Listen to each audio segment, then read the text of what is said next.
బట్టతలతో బాధపడుతున్నారా? ఆధునితనమైన పద్ధతిలో hair transplantation చేయబడును. Face clinic, Hyderabad. Welcome to Suman TV. నేను మీ యాంకర్ నాగ్. ఈరోజు మనతో పాటు ఇద్దరు ప్రొఫెషనల్స్ ఉన్నారండి, విజయ పెద్దన గారు అండ్ రామ్ గారు. సో చాలా వీడియోస్ మనం పేరెంటింగ్ మీద మాట్లాడినప్పుడు వాళ్ళు ఒక్కొక్క విషయం మీద వివరణగా కొన్ని డీటెయిల్స్ ఇస్తూ ఉంటారు. ప్రతి పేరెంట్కి కావాల్సినటువంటి కొన్ని టూల్స్ అండ్ టెక్నిక్స్ అవి కనుక ఫాలో అయితే నిజానికి నిజ జీవితంలో కావాల్సినటువంటి లైఫ్ స్కిల్స్ అన్నీ ఆ వీడియోలోనే దొరుకుతాయి. సో అందులో భాగంగానే ఈరోజు నేను పిల్లల్లో చాలామందికి ఏదైనా సమస్య వచ్చినప్పుడు పిల్లలు సతమతమైపోతూ ఉంటారు. బట్ వాటిని ఓవర్కమ్ చేయాలి అని అంటే పేరెంట్స్ ఏం నేర్పించాల్సినటువంటి అవసరం ఉంది అనేది ఈరోజు మనం వారి మాటలోనే అడిగి తెలుసుకుందాం. నమస్కారం విజయ పెద్దన గారు. నమస్తే రామ్ సార్. నమస్తే అండి. సో ఫస్ట్ మేడం నుంచి స్టార్ట్ చేద్దామని. Ladies first. పిల్లల్లో జనరల్గా మనం చూస్తూ ఉంటామండి. ఈవెన్ నేను మా బాబుని పెంచేటప్పుడు కూడా నేను కొన్ని అబ్జర్వ్ చేసినవి కొన్ని ఉన్నాయి. సమస్య ఏదైనా వచ్చినప్పుడు చూసి భయపడి పక్క వచ్చేసేటువంటి సందర్భాలు నేను ఎక్కువ చూశాను. యాజ్ అ పేరెంట్గానే నేను అడుగుతున్నాను, పిల్లలకి ఏదన్నా సమస్య కనిపించినప్పుడు అటువైపు నుంచి పారిపోయి రాకుండా దాన్ని సాల్వ్ చేసే ఛాలెంజింగ్ ప్రాసెస్ని ఎలా నేర్పించాలి? ఎలా నేర్పించాలి అనేది పక్కన పెడితే అండి, అసలు పారిపోతున్నాడు అంటే అది మన నుంచి చూసి నేర్చుకున్నాడా అనే పాయింట్ కూడా ఆలోచించాలి. ఎందుకంటే పిల్లలు చాలా మటుకు ఇలా ఎమోషనల్ బిహేవియర్స్, లైఫ్ స్కిల్స్ ఇవన్నీ పేరెంట్స్ని చూసే నేర్చుకుంటారు, తెలుసుకుంటారు. సో ఎక్కడన్నా ఇంటిలో మాట్లాడుకునేటప్పుడు కానీ, ఒక సమస్య వచ్చినప్పుడు దాన్ని దాటవేయటం కానీ, దాన్ని అవాయిడ్ చేయటం కానీ, దాని నుంచి పారిపోవటం టైప్ బిహేవియర్స్ మాట్లాడుకునేటప్పుడు కానీ, ఏదన్నా సందర్భాల్లో వీళ్ళని పిల్లలు వినటం కానీ, లేకపోతే వాళ్ళు చూస్తున్నప్పుడే సమస్య నుంచి పారిపోవటం లాగా దాటవేసి ఇప్పటికి ఇది మేనేజ్ చేద్దాం అనేలాగా కానీ పేరెంట్స్ బిహేవ్ చేస్తే అదే పిల్లలకు కూడా ఫస్ట్ లెర్నింగ్ కింద వస్తుంది. ఓకే. అంటే ప్రతి పిల్లవాడి యాటిట్యూడ్ ఖచ్చితంగా తల్లిదండ్రుల నుంచే వచ్చిందా అనేది పక్కన పెడితే, చూసి నేర్చుకునేది లెర్నింగ్ అనేది సబ్కాన్షియస్గా జరిగేది మాత్రం పేరెంట్స్ ప్రవర్తన బట్టే. అంటే ఇప్పుడు ఫర్ ఎగ్జాంపుల్ ఒక 10 రూపాయలు మనది పోయింది అనుకుందాం, పర్సు జారిపోయిందనో, లేకపోతే ప్యాంట్లోంచి పర్సు జారిపోవటమో, ఎవరో ట్రైన్లో దొంగతనం ఏదో ఒకటి మన కొంత డబ్బు పోయింది అనుకుందాం. వెంటనే ప్యానిక్ అయిపోయి డబ్బులు పోయినాయి అమ్మో అది ఇది అన్నప్పుడు పిల్లలు ఎమోషనల్గా డబ్బులకు కనెక్ట్ అవుతారు. అంటే డబ్బు అనేది పోకూడదు అనమాట మన చేతిలోంచి అనేది నేర్చుకుంటాడు. సో రేపు ఎప్పుడైనా ఏదన్నా సందర్భంలో డబ్బులు కోల్పోయినప్పుడు దాన్ని ఎమోషనల్గా అంటే కనెక్ట్ అవుతాడు ఆ డబ్బులతో. అట్లా కాకుండా ఈసారి నుంచి జాగ్రత్తగా ఉండాలి, అరే పర్స్ ఇట్లా ప్యాంటు వెనక పాకెట్లో పెట్టుకోకూడదు అనమాట డబ్బులు పోయినప్పుడు, ఈసారి నుంచి జాగ్రత్త పడాలి అనేది చెప్పినప్పుడు అక్కడ ప్రాబ్లంకి సొల్యూషన్ వింటున్నాడు ఆ పిల్లవాడు, చూస్తున్నాడు మీ దగ్గర. ఓకే. సో ఇట్లా ఏంటంటే ఏదైనా సరే ఒకటి జరిగినప్పుడు సో ఎట్లా రియాక్ట్ అవుతారు అనేది చైన్ రియాక్షన్ లాగా చూడండి. ఇప్పుడు టేబుల్ మీద భోంచేస్తున్నాం, ఓ పిల్లవాడి చేయి తగిలి ఒక కప్పు కింద పడిపోతుంది. వెంటనే వాళ్ళమ్మ పులికేకలు పెట్టుకుంటా కాలర్ బుచ్చుకుని చూసుకోలేవా, చేయి తగిలిందా, కింద పడిపోయిందా అన్నప్పుడు ఏంటి, she unable to handle the pressure of cleaning that cup. Or cup పగిలిపోయింది, అది వాల్యుబుల్ అనో ఏదో ఒకటి, ఆవిడ ఇంత ఖర్చు పెట్టిన ఇంత కాస్ట్ ఉన్న కప్పు పగలగొట్టావు నువ్వు. సో అంటే ఏం నేర్పుతున్నావు, మనిషి కంటే వస్తువు విలువైంది అనేది నేర్పుతున్నాం. ఇంకొకటి ఏదన్నా జరిగినప్పుడు ఎలా రెస్పాండ్ అవ్వాలి అనేది నేర్పుతున్నాం. అంటే ఒక తప్పు నీకు కనిపించినప్పుడు నువ్వు ఇంట్లో ఫ్యామిలీ మెంబర్తో ఎలా ట్రీట్ చేస్తున్నావు, ఎలా చూస్తున్నావు అనేది మనం నేర్పిస్తున్నాం. ఈ పిల్లవాడి కాసేపు ఆగి పక్కకి వెళ్ళినప్పుడు చెల్లి ఆడుకుంటా ఏ బొమ్మో టెడ్డీ బేరో బుచ్చుకుని వీడిని డిస్టర్బ్ చేసి ఒక చిన్న ఇట్లా ఆట ఆడింది అనుకోండి, వెంటనే వాడు ఆ పిల్లని చెంప మీద కొట్టడమో లేకపోతే కసురుకోవటమో చేస్తాడు. ఎందుకంటే అదే కదా వాడు అక్కడ నేర్చుకున్నాడు.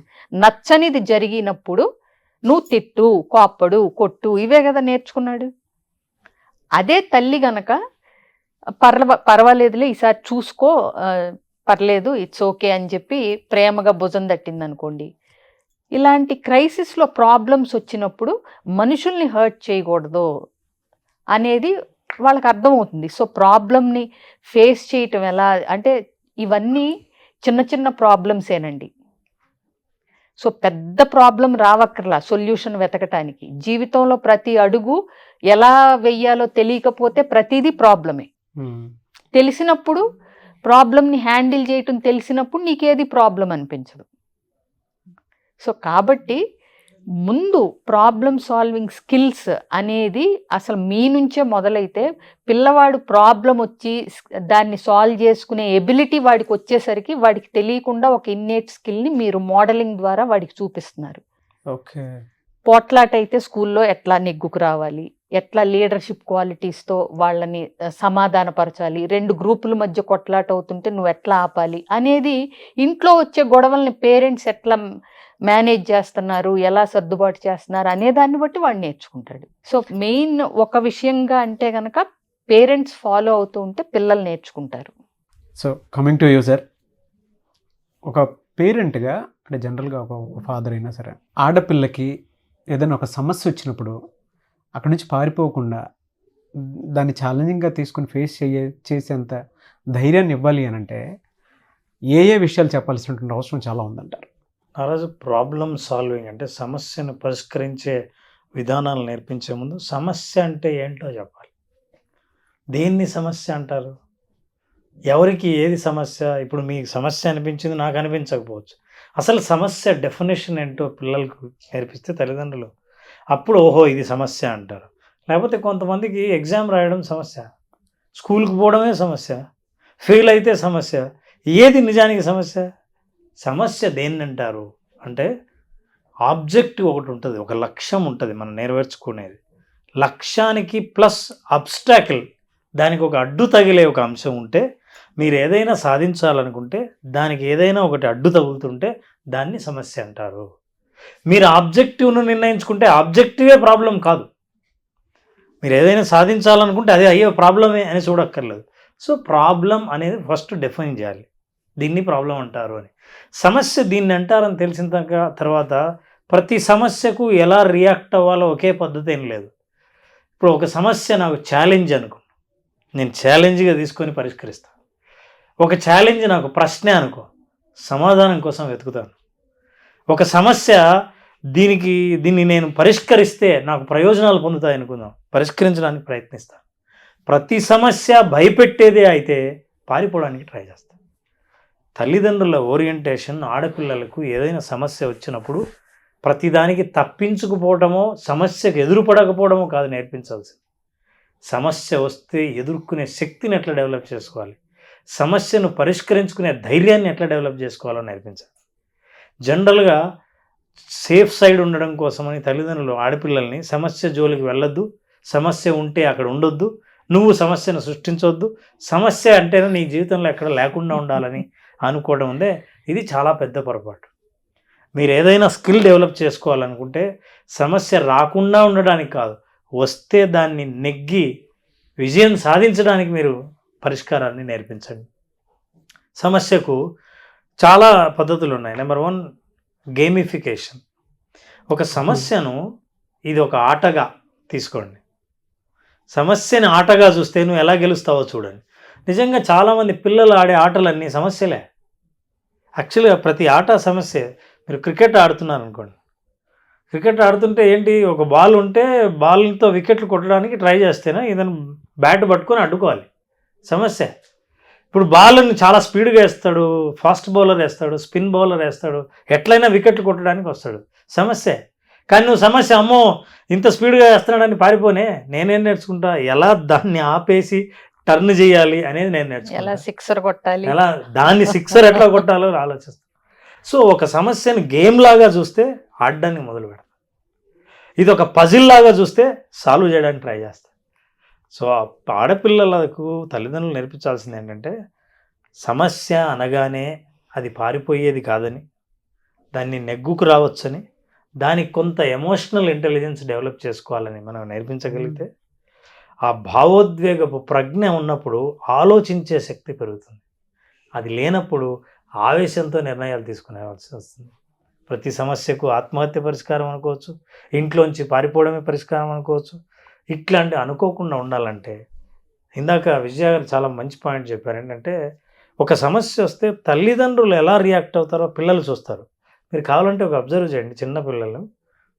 ఇదే ఎగ్జాంపుల్ తీసుకుందాం. ఒక డైనింగ్ టేబుల్ మీద నుంచి తగిలి ఏదో కింద పడిందో, లేదా రోడ్డు మీద నుంచి వస్తూ వస్తూ డబ్బులు పోగొట్టుకున్నాడో, ఈ న్యూస్ చెప్తూనే తల్లిదండ్రులకు పిల్లలు తండ్రి మొహం చూస్తారు ఇట్లా, లేదా తల్లి మొహం చూస్తారు ఇట్లే. హౌ యూ రియాక్ట్ అన్న 2 సెకండ్లు ఉంది చూసారా, అదే జీవితానికి పాఠం. ఎగ్జాక్ట్లీ అండి. అదే వాళ్ళకి అంటే పునాది.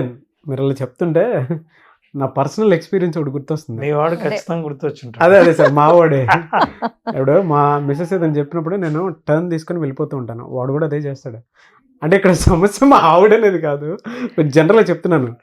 అంటే అంటే ఇప్పుడు ఎవరికైనా మీరు- సమస్య సమస్యను పక్కదారి పట్టించే పరిజ్ఞానాన్ని ఎట్లా పెంచుకోవాలా ఇంట్లో ఏమవుతుందనంటే, ఇప్పుడు నేను పొద్దున్నే షూట్ కను లేదంటే ఈవినింగ్ లేట్ అను వచ్చినప్పుడు దాన్ని ఫేస్ చేయలేక నేనే ఒకలాంటి మోడ్లో అటు ఇటు చూసేదో కొంచెం నిదానంగా అవాయిడెన్స్. ఆ. ఇది చేస్తాను. కోర్స్ వాడు కూడా అదే చేస్తాడు, నన్ను చూసి ఇమిటేట్ చేస్తాడు కదా.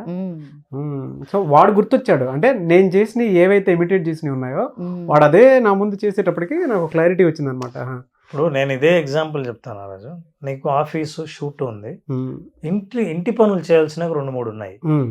మీ ఆవిడ మీ వాడి ముందరే అడిగింది అనుకోండి, మీ అబ్బాయి ముందరే ఇవన్నీ ఉన్నాయి, ఈ రోజే చేయాల్సినవి ఏంటి అని. నువ్వు తప్పించుకోవచ్చు, తర్వాత చూద్దాంలే అనొచ్చు, మధ్యాహ్నం ఫోన్ చేస్తా అని అనొచ్చు, ఎప్పుడు బయలుదేరేటప్పుడే సమస్యలన్నీ చెప్తావేంటి అని అనొచ్చు. అదేంటి ఆ ప్రాబ్లం ఇంకా సాల్వ్ కాలేదా, ఇప్పుడు అన్నీ నేనే చేయాలా అని అరవచ్చు.